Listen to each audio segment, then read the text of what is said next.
और हेडलाइंस के बाद रुक करते हैं इस वक्त की बड़ी खबर का। सरकार और किसानों के बीच आज बातचीत होनी है। विज्ञान भवन में दोपहर 2 बजे का वक्त मुकर्रर किया गया है। सरकार को वार्ता सफल होने की उम्मीद और 3 कानून हैं जिनको रद्द करने की किसान मांग कर रहे हैं। 4 एजेंडे किसानों ने सरकार को दिए हैं, जिस पर बात बनती है तो ठीक है, नहीं तो टिकैत ने कहा कि नए साल पे आंदोलन और मुखर होगा। बिल्कुल, देखिए किसानों ने अपनी मांगों की याद भी दिलाई है। हमारे एजेंडे पर फोकस होनी चाहिए वार्ता, किसानों की ओर से ये चेतावनी दी गई है। आपको बता दें कि कल गृह मंत्री अमित शाह ने तमाम कृषि मंत्री के साथ अलग अलग मंत्रियों के साथ मंथन किया है, आगे की रणनीति बनाई है और किसानों के साथ साथ सरकार को भी इसी बात की उम्मीद है कि आज होने वाली बातचीत में कोई न कोई नतीजा निकल सकता है और महीनों से चला रहा आंदोलन हो सकता है कि खत्म हो जाए, लेकिन किसानों को इसकी उम्मीद कम है।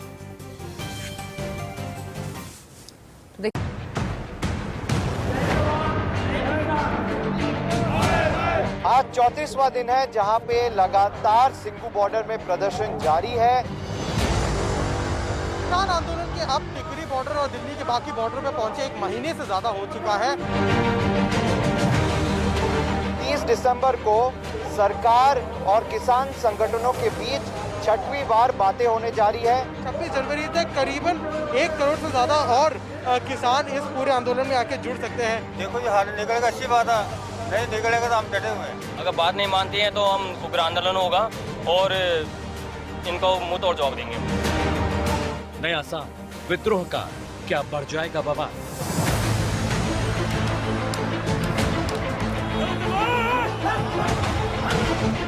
नवंबर दिसंबर में आंदोलन, जनवरी में बढ़ाएंगे कंपन।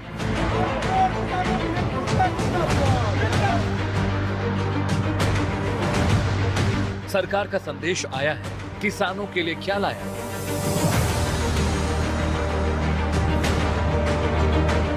– 2020 में कानून पर घमासान, 2021 में बढ़ेगा तूफान।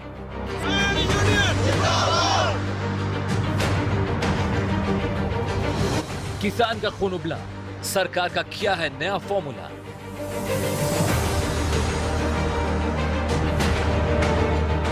मोदी ने मनाया है, अन्नदाता बातचीत की मेज पर आया है।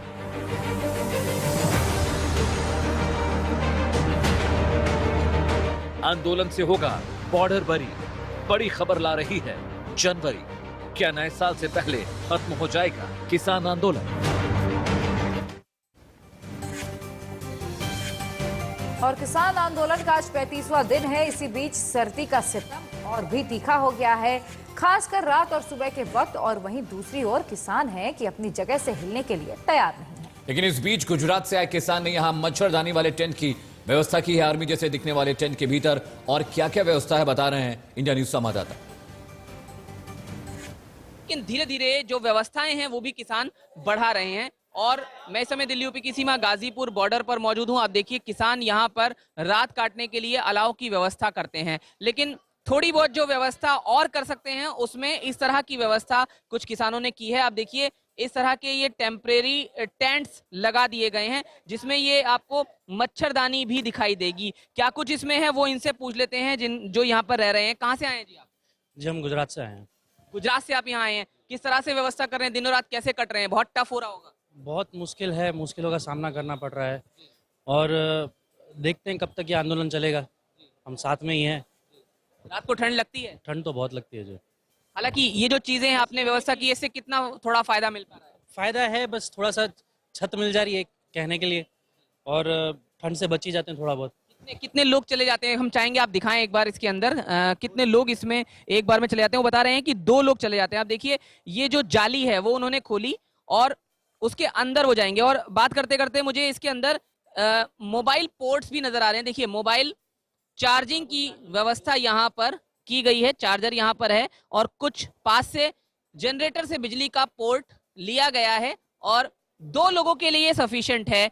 और हम चाहेंगे कि क्योंकि शाम हो रही है, वो अपने शायद सोने की व्यवस्था कर रहे थे, तो हम वापस यहाँ से चलते हैं और आपको दिखाते हैं कि कैसे वो जाली जो है बंद हो गई। और फिर ठंड से बचने के लिए वो दूसरा इंतजाम भी है जिसे बंद किया जा सकता है। और अगर मैं वो पूरा बंद आपको दिखाऊं तो दूसरा एक टेंट है, उसको देखिए, उसको बंद किया गया है। अब यहाँ आते हैं, यहाँ जिनके पास उस तरह के टेंट्स की व्यवस्था नहीं है वो इस तरह से अलाव यहाँ तापते हैं।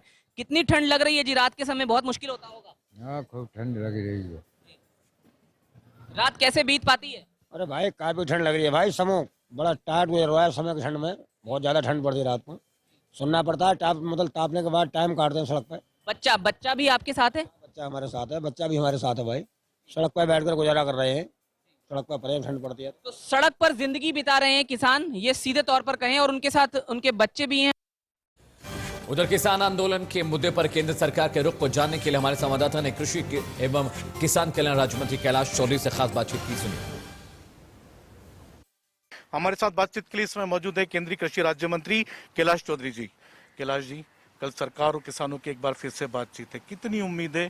क्या लगता है आपको, नए साल के पहले ये आंदोलन खत्म हो जाएगा?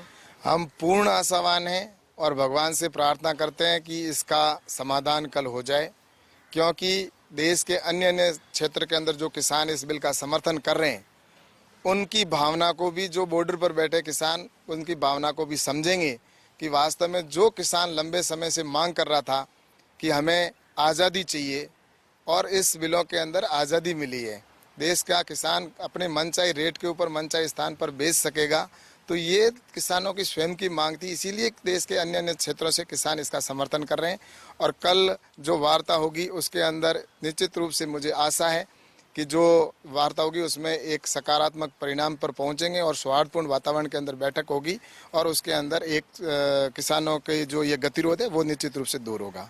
सर, 6 दौर की बातचीत पहले भी हो चुकी है, वार्ता हो चुकी है, लंबी लंबी बैठकें हुई है, गतिरोध कहाँ आता? टकराव किन मुद्दों पे था? ऐसा है कि गतिरोध इस बात का नहीं है कि किसानों के बिल को लेकर, मैं ये कह रहा हूँ कि किसानों के जो बिल बने उन बिलों के अंदर तो ऐसा कुछ है ही नहीं जिसका वो विरोध कर सके, क्योंकि ये किसान की आज़ादी का बिल है। कॉन्ट्रैक्ट फार्मिंग का अगर बात करें तो जो पहले से ही चल रहा है, कई राज्यों के अंदर 20 राज्यों के अंदर तो पहले से ही कॉन्ट्रैक्ट फार्मिंग चल रहा है, जिसमें पंजाब के कॉन्ट्रैक्ट फार्मिंग का जो है उसके अंदर तो यहाँ तक है कि किसान अगर एग्रीमेंट से कहीं पर भी अगर मना कर देता है या कहीं उसकी एग्रीमेंट में कहीं अगर कहीं कमी लगती है तो उसके अनुसार तो उसके खिलाफ कार्रवाई का भी प्रावधान है और जेल का भी प्रावधान है।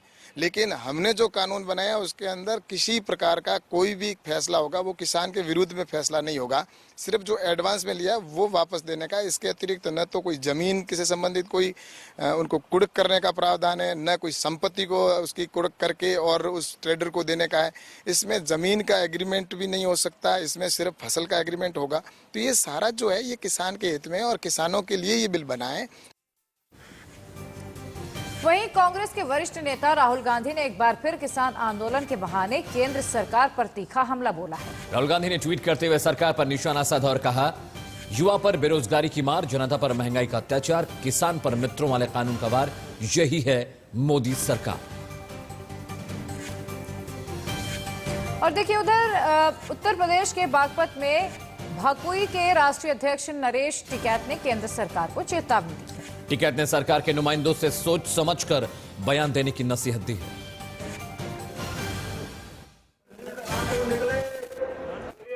तरह तरह की बात कह रहे, ये भी अपनी जुबान का लगाम लगावे। अगर हमने इनकी नो एंट्री कर दी भी तो किसी के हम बुरियाई सुरियाई नहीं करते। अगर इनकी कमल के फूल की नो एंट्री काबू में होगी तो इन्हीं की सरकार में कैद कर देंगे हम। ये भी कुछ नहीं बात है, भी इनका सम्मान कर रहे हैं हम, कुछ कोई ऐसी बात नहीं है कि भाई इनकी हम बुराई करते हो, पर ऐसी नहीं है भी अपनी जुबान लगाओ जुबान कर गलत सलत ना बोल रहे। नू कह रहे वहां तो नकली किसान जा रहे, कहाँ जा रहे नकली। और सरकार से होने वाली बातचीत को लेकर किसानों का क्या एजेंडा, इस पर हमारे रिपोर्टर आदित्य नायर ने किसान नेता राकेश टिकैत से खास बातचीत की। सुनी।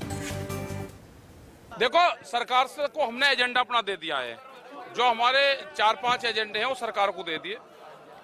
3 कानून वापसी लेने पड़ेंगे सरकार को, एमएसपी पे कानून बनाना पड़ेगा, स्वामीनाथन कमेटी की रिपोर्ट को लागू करना पड़ेगा, जो एनजीटी का कानून है जिसमें पुराने 10 साल पुराने ट्रैक्टर है ये है, और बहुत मसले हैं। लेकिन जो पहला बैरिगेटिंग है, दिल्ली में घुसने का पहला बैरिगेटिंग तोड़ना पड़ेगा, वो है 3 कानून। सर, इनके वापसी के बगैर कोई रास्ता नहीं है। और इधर दिल्ली के सिंघू बॉर्डर पर किसान पिछले 1 महीने से ज्यादा वक्त से डटे हुए हैं और किसान लगातार तीनों कृषि कानून को वापस लेने की मांग कर रहे हैं। आंदोलन के 35वें दिन किसानों के आंदोलन पर ग्राउंड रिपोर्ट दे रहे हैं हमारे संवाददाता सब्यसाची रॉय। आज 34वां दिन है जहां पे लगातार सिंघू बॉर्डर में प्रदर्शन जारी है और कल का दिन काफी अहम है क्योंकि कल 30 दिसंबर को सरकार और किसान संगठनों के बीच 6वीं बार बातें होने जा रही है। कल दोपहर 2 बजे विज्ञान भवन में किसान संगठन और सरकार एक साथ बैठेंगे और आगे वार्ता करेंगे। हालांकि किसान संगठनों की अगर बात करें तो उन्होंने अपना एजेंडा दे दिया है सरकार को। 4 अहम एजेंडा दिया है जिसपे वो चाहते हैं कि सरकार उनसे बातें करे। सरकार दूसरी तरफ क्लियर कह दी है कि हम खुले मन से वार्ता करेंगे। तो कल का दिन काफी अहम होगा। कल किसान संगठन और सरकार के बीच जो बातें होगी उससे आगे की रणनीति का पता चलेगा क्योंकि किसान संगठन लगातार बैकअप प्लान बना के चल रहे हैं कि अगर कल वार्ता से कोई हल नहीं निकला तो आगे की रणनीति क्या होगी। कुछ किसान यहाँ पे जुड़े हैं, उनसे पूछते हैं कि सर ये बताइए, कल वार्ता होने वाली है किसान संगठन और सरकार के बीच, क्या आपको उम्मीद है कि वार्ता से कोई हल निकलेगा कल? देखो ये हल निकलेगा, अच्छी बात है, नहीं निकलेगा तो हम डटे हुए हैं। जब तक किसी का हल नहीं होगा तो हम इधर से नहीं जाएंगे छोड़कर। हाँ जी। और कितने दिन से आप यहाँ पे सिंघू बॉर्डर में प्रदर्शन कर रहे हैं? 1 हफ्ता से इधर हैं। अब घर से पूरे तैयार हो रहे हैं, रद्द होंगे तो घर जाएंगे तो नहीं जाएंगे। ये बताइए सर, क्या उम्मीद है कि सरकार और जो किसान संगठन कल बैठक करने वाले हैं, 6वीं बार बैठक करेंगे, क्या आपको लगता है कुछ उम्मीद है कि कोई हल निकलेगा? यहाँ कोई ना कोई हल निकलेगा। हम भी एमपी श्योपुर एमपी से आए हैं जहाँ से कृषि मंत्री नरेंद्र सिंह तोमर सांसद हैं और उसी चेते से हम आए हैं। हमने वहाँ पे काफी आंदोलन किया इनके खिलाफ और यहाँ पर भी हम किसानों की इनकी आवाज को मजबूत करने के लिए और इनका सहयोग में यहाँ पे आए हैं हम। और जरूर कि सरकार को इनकी बात माननी चाहिए किसानों की। अगर बात नहीं मानती है तो हम उग्र आंदोलन होगा और इनको मुंह तोड़। जैसे आपने सुना कि यहाँ पे जो किसान भाई है उनका साफ तरीके से कहना है कि उनको उम्मीद है कि कल अगर कोई हल निकला तो अच्छी बात है, अगर हल नहीं निकला तो आगे भी प्रदर्शन इसी तरीके से चलता रहेगा। कैमरा पर्सन गिरीश कुमार के साथ सब्यसाची रॉय चौधरी, इंडिया न्यूज, नई दिल्ली। कुछ और अहम खबरों की करते हैं। बिहार के पटना में कृषि कानून के खिलाफ पैदल मार्च निकाला गया। वजह क्या थी, इस रिपोर्ट के जरिए समझिए।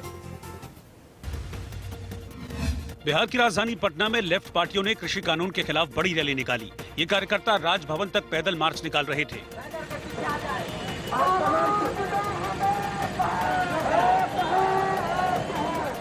वहीं इस बीच पुलिस ने प्रदर्शनकारियों को रोकने की कोशिश की। पुलिस ने विरोध कर रहे लोगों पर लाठीचार्ज कर दिया, जिससे मौके पर भगदड़ मच गई।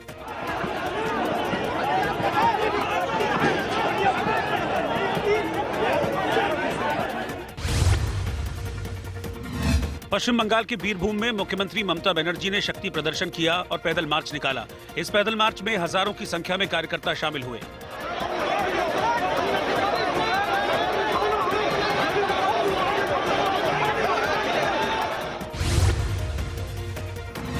पश्चिम बंगाल में उत्तरी 24 परगना जिले के टीटागढ़ में बीजेपी ने एक विशाल रैली की। इस रैली में बीजेपी सांसद अर्जुन सिंह, शुभेंदु अधिकारी और बाबुल सुप्रियो समेत कई नेता शामिल हुए।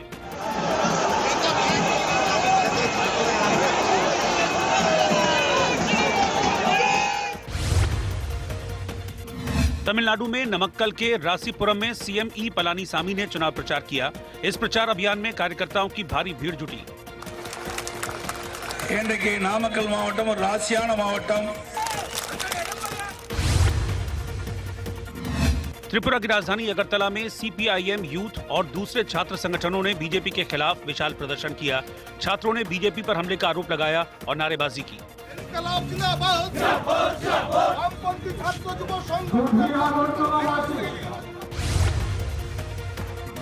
त्रिपुरा की राजधानी अगरतला में कांग्रेस कार्यकर्ताओं ने शहरी निकाय चुनाव कराने की मांग की। अपनी मांग के समर्थन में कांग्रेस ने प्रदर्शन किया।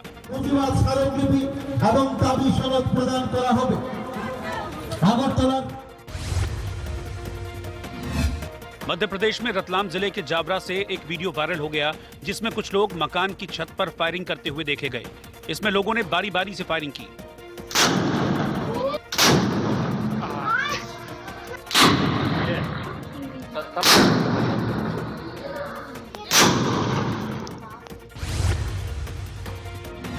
केरल के कोट्टायम में रहस्यमय बीमारी की वजह से हजारों की संख्या में बत्तखों की मौत हो गई।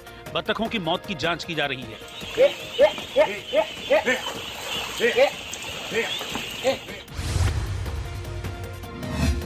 जम्मू कश्मीर के श्रीनगर में शहीद हुए हवलदार अनिल कुमार तोमर को सेना ने श्रद्धांजलि दी।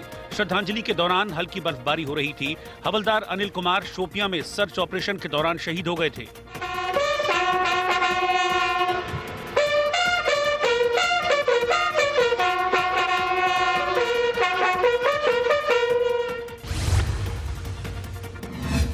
जम्मू कश्मीर के उधमपुर में जमकर बर्फबारी हुई, जिससे सभी तरफ बर्फ की मोटी चादर बिछ गई।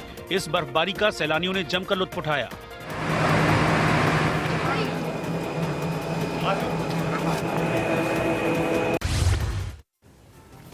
और अब बात मध्य प्रदेश की कर लेते हैं। मध्य प्रदेश में लव जिहाद के खिलाफ अध्यादेश को मंजूरी दे दी गई है और राज्यपाल की सहमति के साथ ही ये कानून बन जाएगा। रिपोर्ट देखिए जरा। मध्य प्रदेश की शिवराज सरकार ने लव जिहाद के खिलाफ मध्य प्रदेश धार्मिक स्वतंत्रता अध्यादेश 2020 को मंजूरी दे दी। इसके तहत शादी और गलत तरीके से किए गए धर्मांतरण पर अधिकतम 10 साल की कैद और 1 लाख रुपए तक के जुर्माने का प्रावधान किया गया है। कर्नाटक के चिकमंगलुरु में राज्य की विधान परिषद के डिप्टी स्पीकर SL धर्मेगौड़ा का शव मिला है। यहां कदूर के पास रेलवे ट्रैक पर पुलिस को शव बरामद हुआ और साथ ही एक सुसाइड नोट भी मिला है। केंद्र के 3 कृषि कानून के खिलाफ केरल सरकार 31 दिसंबर को विधानसभा में प्रस्ताव पेश करेगी। गवर्नर आरिफ मोहम्मद खान ने विशेष सत्र की इजाजत दी। शिवसेना नेता संजय राउत की पत्नी वर्षा राउत मंगलवार को ईडी के सामने पेश नहीं हुई। वर्षा राउत ने 5 जनवरी को ईडी के सामने पेश होने के लिए वक्त मांगा है।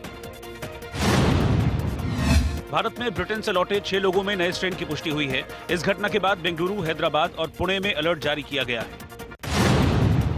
और इस वक्त की ब्रेकिंग न्यूज आपको बता देते हैं। हावड़ा में टीएमसी वर्कर की हत्या के बाद बवाल मच गया है। गुस्साए लोगों ने तोड़फोड़ और आगजनी की है। टीएमसी वर्कर की हत्या के बाद वहां पर राजनीति भी गर्मा गई है। टीएमसी ने बीजेपी पर आरोप लगाया इस हत्या का। बीजेपी ने कहा कि हत्या आपसी रंजिश की चलती हुई है। सियासत का खेल जैसे जैसे बंगाल में तेज होता जा रहा है, वैसे वैसे हत्याओं, मारपीट और हिंसा का दौर भी बढ़ता जा रहा है। पिछले 3 महीने में कम से कम बीजेपी के 4 जो सदस्य थे, मेंबर्स थे, कार्यकर्ता थे, उनकी हत्या की गई है। और लगातार टीएमसी आरोप लगाती रही बीजेपी पर और बीजेपी आरोप लगाती रही है टीएमसी पर इसे लेकर।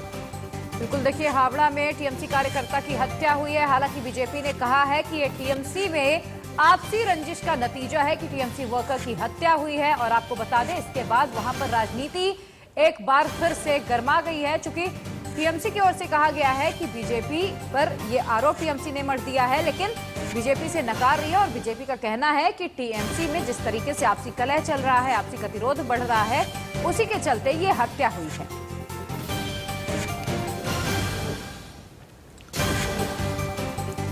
इधर किसान आंदोलन पर सियासत से इधर अब आपको लिए चलते हैं एक ऐसे सूबे में जहां सियासत सिर्फ सियासत नहीं रही बल्कि रक्त चरित्र बन चुकी है। पश्चिम बंगाल में आज फिर से बीजेपी और टीएमसी के कार्यकर्ता आपस में भिड़ गए। बिल्कुल, और ये हुआ शुभेंदु अधिकारी की रैली से ठीक पहले। दरअसल पश्चिम बंगाल में इस बार सियासी तस्वीर कुछ ऐसी है कि जमीन बनाने और जमीन बचाने की जंग हर रोज पहले से अब और तीखी होती जा रही है। और ऐसे में सबसे बड़ा सवाल ये है कि बीजेपी बंगाल में कितनी सीटें जीतेगी। और ममता दीदी ने बीजेपी को 30 सीटें जीतने की चुनौती दी है।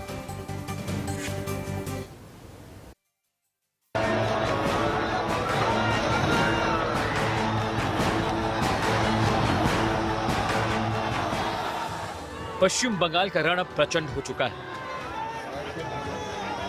क्रिकेट के बंगाल टाइगर की बीजेपी में एंट्री की अटकलों ने चुनावी माहौल को और गर्म कर दिया। बीजेपी ने जिस तरह से एक एक करके दीदी के सिपह सालारों को तोड़ा है, उससे टीएमसी के खेमे में खलबली है। लेकिन ममता बनर्जी किसी भी हाल में बीजेपी के मिशन बंगाल को रोकना चाहती। मंगलवार को वीरभूम में ममता बनर्जी ने पदयात्रा निकाली तो बातों बातों में निशाना अमित शाह और उनके मिशन 200+ पर था। दीदी ने कह दिया कि बीजेपी पश्चिम बंगाल में सिर्फ 3 सीटें जीत कर दिखा दे। बीजेपी पर तंज कसने से भी ममता चूकी नहीं। भाजपा वाले हर साल आते हैं, 5 सितारा होटल में खाना खाते हैं, मगर दिखाते ऐसे हैं जैसे आदिवासी के यहाँ भोजन कर रहे हो। हम साल के 365 दिन गुरुदेव रविंद्रनाथ टैगोर के साथ हैं, मगर भगवा दल हर दिन फर्जी वीडियो फैलाकर समाज को बांटने का काम कर रहा है।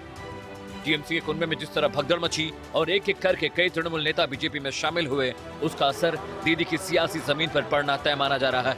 ममता जानती हैं कि अपने कार्यकर्ताओं और समर्थकों का विश्वास डगमगाने से बचाना जरूरी है। वीरभूम से उन्होंने फिर से एक बार यही करने की कोशिश की। कुछ विधायकों के पार्टी छोड़ने से कोई फर्क नहीं पड़ता। जनता हमारे साथ है। आप कुछ विधायकों को खरीद सकते हैं, लेकिन तृणमूल कांग्रेस को नहीं खरीद सकते। इधर बीजेपी भी हर रोज ममता बनर्जी पर जुबानी हमले कर रही है। कभी निशाने पर पश्चिम बंगाल की सरकार तो कभी ममता का परिवार। बीजेपी का निशाना बंगाल की कुर्सी पर है और वो किसी भी हाल में चूकना नहीं चाहती। देखिए, उनकी स्थिति तो ये हो गई कि सबको लुटा के होश में आए तो क्या हुआ। पूरे बंगाल को जो है उन्होंने गुंडों के हवाले कर दिया, अराजक तत्वों के हवाले कर दिया। जिस तरह के हालात वहाँ पर हैं वो तो कोई सामान्य स्थिति नहीं कही जा सकती। और उसके बाद वो गुंडे, बदमाश, अराजक तत्व जो उद्दंडता कर रहे हैं, अराजकता कर रहे हैं, उनके खिलाफ कार्रवाई करने के बजाय उनको प्रोटेक्शन दे रहे हैं। ये बात दीदी भी जानती हैं कि उनके कार्यकर्ता भी शुभेंदु अधिकारी को टीएमसी से छीनकर बीजेपी ने जो खाद दिया है उसकी भरपाई मुश्किल है। इसकी झलक फिर से एक बार नंदीग्राम में दिखी, जब शुभेंदु अधिकारी की रैली से पहले बीजेपी और टीएमसी के कार्यकर्ता आपस में भिड़ गए। नौबत हंगामे और तोड़फोड़ तक पहुंच गई। कई बसों को निशाना बनाया गया।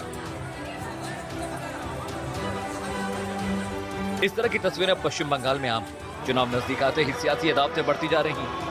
बंगाल की जनता सब देख रही है। अपने नेताओं के बयानों, बगावतों और हिंसा की घटनाओं पर जनता क्या फैसला सुनाती है, ये देखना। Bureau report, India news.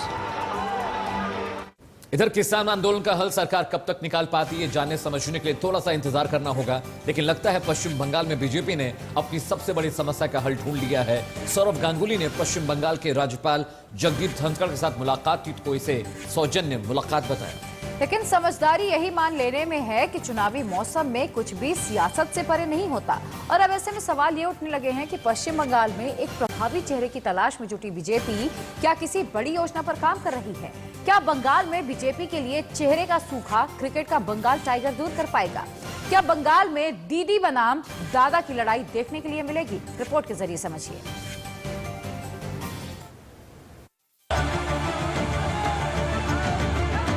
पश्चिम बंगाल में क्या बीजेपी को सबसे बड़ी पहेली का हल मिल गया है?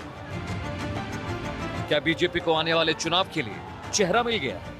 इन तमाम सवालों के जवाब इस तस्वीर में छुपे हैं। इस मुलाकात ने पश्चिम बंगाल की सियासी तस्वीर को नया रंग दे दिया है। पूर्व क्रिकेटर और मौजूदा वक्त में बीसीसीआई के चेयरमैन सौरभ गांगुली ने रविवार को पश्चिम बंगाल के राज्यपाल जगदीप धनखड़ से मुलाकात की।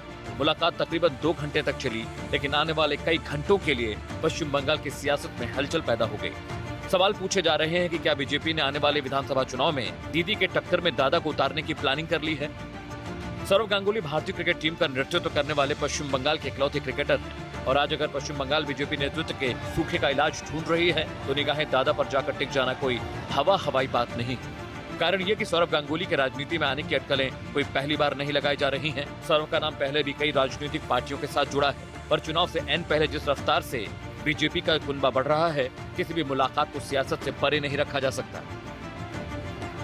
लेकिन सौरभ भी मंझे हुए कप्तान रहे हैं, बड़ी सफाई से सवालों से बच निकलने में माहिर है। बैठक को लेकर उन्होंने सधा हुआ जवाब दिया। ये सद्भावना मुलाकात थी। बीते साल से कार्यभार संभालने के बावजूद राज्यपाल ने अब तक ईडन का दौरा नहीं किया था, इसलिए मैं उनको इसका न्योता देने आया था। सद्भावना मुलाकात पर कोई कयास न लगाएं। अभी राज्यपाल के ईडन दौरे की तारीख तय नहीं हुई है। अभी न बीजेपी अपने पत्ते खोलने के लिए तैयार है और न ही सौरभ गांगुली कुछ खुलकर बोल रहे हैं। लेकिन इस मुलाकात को अगर अमित शाह के हालिया बयान के साथ जोड़कर देखें तो तस्वीर थोड़ी और साफ होती है, क्योंकि अपने बंगाल दौरे में अमित शाह ने साफ ऐलान किया था कि अगर बीजेपी जीती तो राज्य का अगला मुख्यमंत्री कोई बंगाली ही होगा। मैं बंगाल की जनता को कहना चाहता हूं, ये भ्रांति फैलाने का प्रयास है। ममता दीदी, आपको हराने के लिए किसी को दिल्ली से आने की जरूरत नहीं है। आपके सामने भी बंगाल का धरती पुत्र खड़ा रहेगा, आपके सामने ही भी बंगाल का ही आदमी लड़ेगा और आने वाला मुख्यमंत्री भी बंगाल की मिट्टी का ही मुख्यमंत्री हम बंगाल को देने जा रहे हैं। राष्ट्रीय दलों की संकल्पना शायद उनकी मेमोरी लॉस हो गई, वो खुद राष्ट्रीय दल का मेंबर रही। अमित शाह बीजेपी के ऐसे रणनीतिकार रहे हैं जो सोच समझकर ही कोई बात कहते हैं। क्या शाह के ऐलान में सौरभ की मुलाकात का राज छुपा है? क्या बाहरी बनाम बंगाली की ममता की चुनौती को मात देने के लिए ये बीजेपी का मेगा प्लान है? जवाब के लिए इंतजार करना होगा। पश्चिम बंगाल विधानसभा चुनाव अगले साल अप्रैल मई में होने हैं। जैसे जैसे चुनाव नजदीक आ रहे हैं, राजनीतिक हलचल बढ़ती जा रही है। गृह मंत्री अमित शाह ने 200 से ज्यादा सीटें जीतने का दावा किया है और शुभेंदु अधिकारी समेत तृणमूल के कई बड़े नेता बीजेपी में शामिल हो चुके हैं। ऐसे में अगर राज्यपाल धनखड़ के साथ दादा की मुलाकात सियासी रंग लाती है तो ममता बनर्जी के लिए मुश्किलें और बढ़ सकती हैं। Bureau report, India news. और अब बात बिहार में बचे सियासी घमासान की कर लेते हैं। बिहार में एनडीए की सरकार बने करीब महीने भर का ही वक्त गुजरा है, लेकिन अभी से बीजेपी और जेडीयू के बीच तनातनी की चर्चा ने जोर पकड़ लिया है। आग में घी डालते हुए आरजेडी के एक नेता ने नीतीश कुमार को ऑफर दिया है कि वो तेजस्वी को मुख्यमंत्री बनाए और इसके एवज में प्रधानमंत्री पद के लिए दावेदार बने। हालांकि आरजेडी ने इस बयान से पल्ला झाड़ लिया। जेडीयू और बीजेपी में रस्साकशी की खबरों के बीच आरजेडी नेता उदय नारायण चौधरी के बयान ने तूल पकड़ लिया। उदय नारायण चौधरी ने कहा कि अगर नीतीश कुमार एनडीए से अलग होकर तेजस्वी यादव को मुख्यमंत्री बनाते हैं तो आरजेडी 2024 लोकसभा चुनाव में पीएम कैंडिडेट के तौर पर उनका समर्थन करेगी। साथ ही विपक्ष की ओर से भी उन्हें प्रधानमंत्री पद का उम्मीदवार घोषित किए जाने में सहयोग करेगी।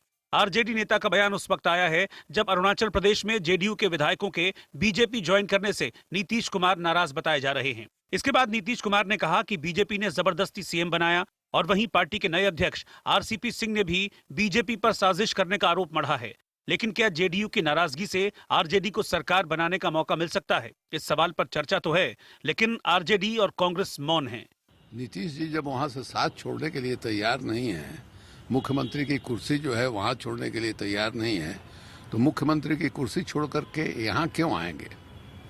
ये भी एक सवाल उठता है। इसलिए हमको लगता है कि जिन्होंने भी ये बात कही है वो आगे पीछे बगैर देखे हुए व्यवहारिकता को ध्यान में रखे बगैर जो है कहा है। जेडीयू एक ऐसी पार्टी के रूप में आ गई है जो कहीं न कहीं आहत भावना से काम कर रही है। नीतीश जी का ये कहना है कि मैं मुख्यमंत्री नहीं बनना चाहता था, तो इसका मतलब वो अनिच्छुक हैं। तो एक अनिच्छुक व्यक्ति, कोई अनिच्छुक नेता के भविष्य को लेकर हम कैसे कोई बात कर सकते हैं? उदय नारायण चौधरी का ऑफर नया नहीं है। इससे पहले कांग्रेस के दिग्विजय सिंह भी नीतीश कुमार को केंद्र की राजनीति करने और बिहार में तेजस्वी को समर्थन देने की नसीहत दे चुके हैं। लेकिन जेडीयू ने तब भी इस बात को गंभीरता से नहीं लिया था और अभी भी आरजेडी के बयान को तवज्जो नहीं दी जा रही। चर्चा ये भी है कि मोदी कैबिनेट का जल्द ही विस्तार हो सकता है और जेडीयू की नजर कैबिनेट में अहम मंत्री पद पर है। बिहार के बाद रुक कर रहे थे मध्य प्रदेश का। योगी सरकार के नक्श कदम पर चलते हुए एमपी में शिवराज सरकार ने भी लव जिहाद के खिलाफ सख्त कानून बना दिया है। कानून के मुताबिक जबरदस्ती धन परिवर्तन के मामले में 1 से 5 साल तक की जेल हो सकती है और इसके अलावा कम से कम 25,000 रुपए जुर्माने का भी प्रावधान है। नाबालिग और SC/ST के धर्म परिवर्तन के मामलों में 2 से 10 साल तक की जेल और 50,000 रुपए तक का जुर्माना हो सकता है। कानून के तहत अपनी मर्जी से धन परिवर्तन के लिए संबंधित जिले के कलेक्टर को 1 महीने पहले आवेदन देना होगा। मध्य प्रदेश में कैबिनेट की बैठक में मध्य प्रदेश धार्मिक स्वतंत्रता अध्यादेश 2020 को मंजूरी मिल गई। अब इसे राज्यपाल को भेजा जाएगा। पहले इस विधेयक के तौर पर विधानसभा में पेश किया जाना था, लेकिन कोरोना के चलते सत्र स्थगित कर दिया गया है। लोभ, लालच, भय, प्रलोभन, पहचान छुपाकर या और कुत्सित इरादों से विवाह करना, धर्मांतरण करना, ये अवैध है और बड़े पैमाने पर मध्य प्रदेश में इस तरह की गतिविधियां कतिपय लोग कर रहे हैं। ये बर्दाश्त नहीं किया जा सकता। इसमें हमने ये प्रावधान भी किया है कि अधिनियम विरुद्ध 2 या 2 से अधिक व्यक्तियों का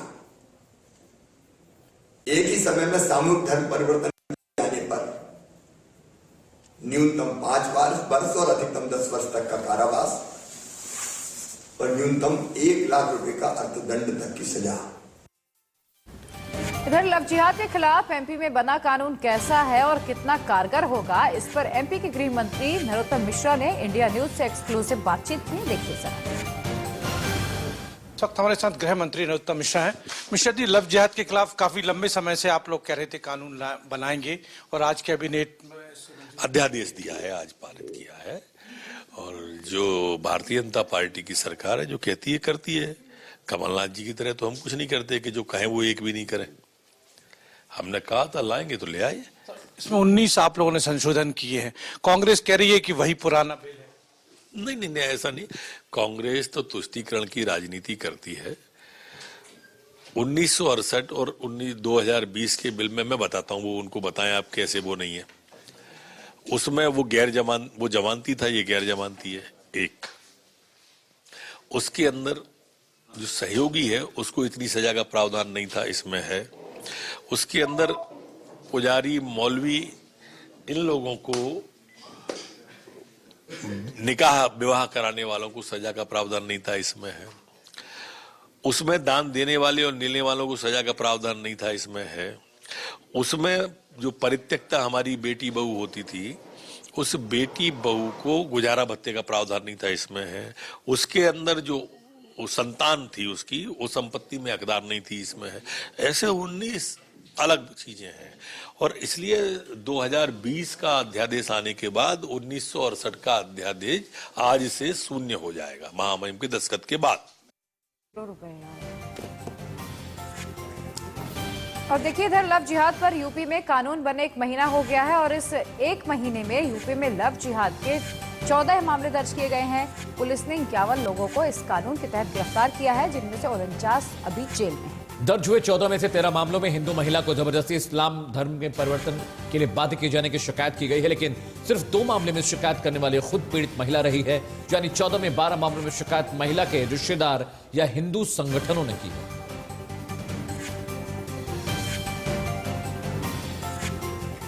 और इधर यूपी में 2022 विधानसभा चुनाव को लेकर अभी से सरगर्मी बढ़ गई है। मशहूर शायर मुनव्वर राणा की बेटी सुमैया राणा ने सियासी पारी की शुरुआत करते हुए समाजवादी पार्टी का दामन थाम लिया है। सुमैया राणा लखनऊ में नागरिकता कानून के खिलाफ मोर्चा खोलने को लेकर खबरों में आई थी। उस मामले में उन पर केस भी दर्ज किया गया।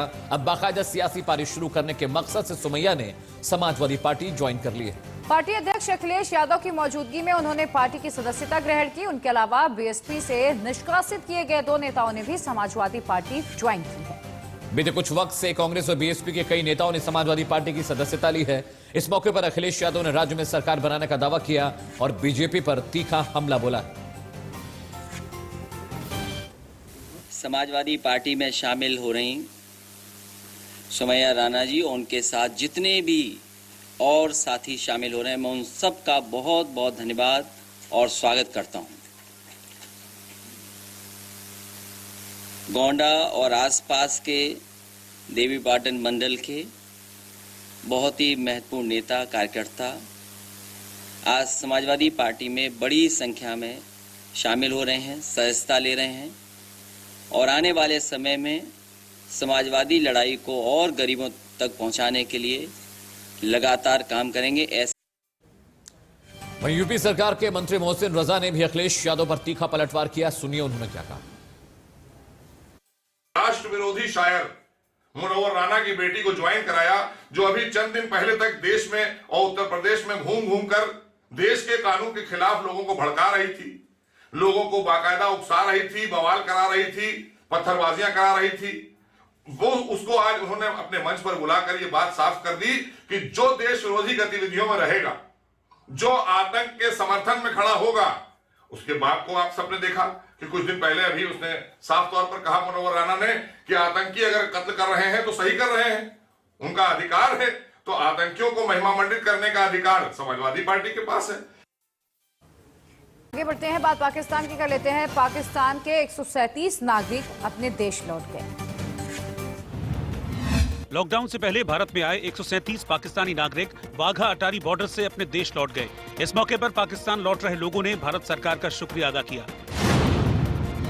महाराष्ट्र के अमरावती में नेशनल हाईवे 6 पर सड़क हादसे में एक बाइक सवार की मौत हो गई। दूसरे घायल और तड़प रहे शख्स की किसी ने मदद नहीं की। सभी पुलिस का इंतजार करते दिखे और वीडियो बनाते रहे। मुंबई के कांदिवली इलाके में एक ऑटो से लटककर स्टंट करने का वीडियो वायरल हो गया है। इसके बाद पुलिस ने आरोपी लड़के को गिरफ्तार कर लिया। देश में ब्रिटेन के लिए उड़ानों पर लगी अस्थायी रोक को और आगे बढ़ाया जा सकता है। केंद्रीय नागरिक उड्डयन मंत्री हरदीप सिंह पुरी ने कहा कि ये अस्थायी रोक थोड़ा और बढ़ेगी, लेकिन बहुत लंबे समय तक नहीं रहेगी। सऊदी अरब में महिलाओं को ड्राइविंग का हक दिलाने वाली सामाजिक कार्यकर्ता लुजैन अल हथलौल को 5 साल 8 महीने की सजा सुनाई गई है। लुजैन को देश की राजनीतिक व्यवस्था और राष्ट्र की सुरक्षा के लिए खतरा बताया गया है। अमेरिका की इलेक्ट्रिक कार निर्माता कंपनी टेस्ला अगले साल भारत में कारोबार शुरू करने की योजना बना रही है। वहीं मांग अच्छी रहने पर कंपनी भारत में मैन्युफैक्चरिंग यूनिट भी लगा सकती है। रुक करते हैं बड़ी खबर का। कोरोना के नए स्ट्रेन को लेकर बहुत बड़ी खबर आई है। भारत पहुंचा है ब्रिटेन वाला वायरस। भारत में नए स्ट्रेन से संक्रमित 6 मरीज मिले हैं। बिल्कुल देखिए, ब्रिटेन से लौटे 6 लोगों में ये नया स्ट्रेन मिला है। बेंगलुरु, पुणे और हैदराबाद में टेस्ट के बाद इसकी पुष्टि हुई है। हालांकि भारत सरकार ने एहतियातन ब्रिटेन से आने वाली सभी फ्लाइट्स पर 31 दिसंबर तक रोक लगा दी है। लेकिन रोक से पहले जो यात्री आए थे उन्हीं में से अब तक 6 लोगों में नए स्ट्रेन की पुष्टि हुई है। वहीं केंद्रीय स्वास्थ्य सचिव राजेश भूषण ने कहा कि ब्रिटेन साउथ अफ्रीका के स्ट्रेन के बारे में भारत को चिंता करने की जरूरत नहीं। यूके का एक नया म्यूटेशन आया है जो कि कंटेजियसनेस दिखाता है क्लासिकल वायरस से ज्यादा। एक कंसर्न हमारे सामने पेश करता है। इन अ वे इट वाज एक्सपेक्टेड कि ऐसी म्यूटेशन हो सकती है, छोटी छोटी होती ही रहती हैं, लेकिन जब आया है तो क्लियरली एक डिस्टेबलाइज करता है हमारी तैयारी को, हमारे सिस्टम को, दुनिया में भी, अपने देश में भी। और आज जैसे प्रेस रिलीज में आपको बताया गया कि हम जो सिस्टमैटिक स्क्रीनिंग कर रहे हैं उसमें 6 केसेस कम से कम दिख गए हैं और अभी और काम चल रहा है। So this variant has travelled to other countries, several countries, but also to India. Today in Tamil Nadu, one person has been identified as UK strain, having UK strain. On the day of arrival itself, he was isolated. We are keeping him in a separate room and providing the treatment. We have expanded the test. और अब बात एक और बड़ी खबर की कर लेते हैं। नए साल पर उत्तर भारत में शीतलहर चलेगी। उत्तर भारत में बढ़ेगी ठंड। मौसम विभाग की ओर से ये बताया गया है। मौसम विभाग ने चेतावनी जारी की कि आने वाले एक हफ्ते के अंदर डलहौजी में और भी शीतलहर चलेगी, बर्फ जमेगी, बर्फबारी होगी और इसका सीधा असर मैदानी इलाकों में देखने को मिलेगा। हिमालय से आने वाली ठंडी हवाओं के चलते देश भर में शीतलहर होगी, जिसका खामियाजा लोगों को भुगतना पड़ेगा। और यूपी के लिए खास चेतावनी जारी की। मौसम विभाग ने कहा है कि यूपी में आने वाले एक हफ्ते बेहद सर्द रहने वाले हैं। बिल्कुल देखिए, 2 तस्वीरें इस वक्त आपको दिखा रहे हैं। देखिए किस तरीके से कश्मीर और शिमला की तस्वीरें हैं। वहां पर बर्फबारी का सितम लगातार जारी है, जिसके चलते मैदानी इलाकों में भी ठंड का प्रकोप है। शीतलहर इन दिनों चल रही है। दिल्ली एनसीआर समेत देश के अलग अलग शहरों में हर जगह शीतलहर चल रही है। हालांकि मौसम विभाग ने अलर्ट जारी किया है और लोगों को इससे बचने की सलाह दी है। राजौरी की तस्वीरें आपकी टीवी स्क्रीन में आप देख सकते हैं किस तरह से ताजा बर्फबारी हुई है। लोग रास्तों से बर्फ हटा रहे हैं ताकि आवाजाही को बेहतर किया जा सके। और राजौरी में पिछले 20 दिनों से लगातार बर्फ पड़ रही है। पिछले हफ्ते वहां 4 से 5 फीट बर्फ पड़ी थी, जिसके बाद करीब करीब सभी हाईवेज, नेशनल हाईवेज को बंद करना पड़ा था। हजारों की तादाद में यात्री पहाड़ों में फंसे हुए हैं। मौसम विभाग ने चेतावनी जारी की है कि अगले एक हफ्ते तक लगातार हालात ऐसे ही मुश्किल भरे बने रहेंगे। और अब ये दिल्ली की तस्वीरें आपकी टेलीविजन स्क्रीन पर है। देखिए किस तरीके से कोहरे का जो प्रकोप है यहाँ पर दिखाई दे रहा है। धुंध छाई हुई है। सुबह सुबह अगर हम 6 बजे से लेके 8 बजे तक की बात करें तो कोहरा और ज्यादा बढ़ जाता है।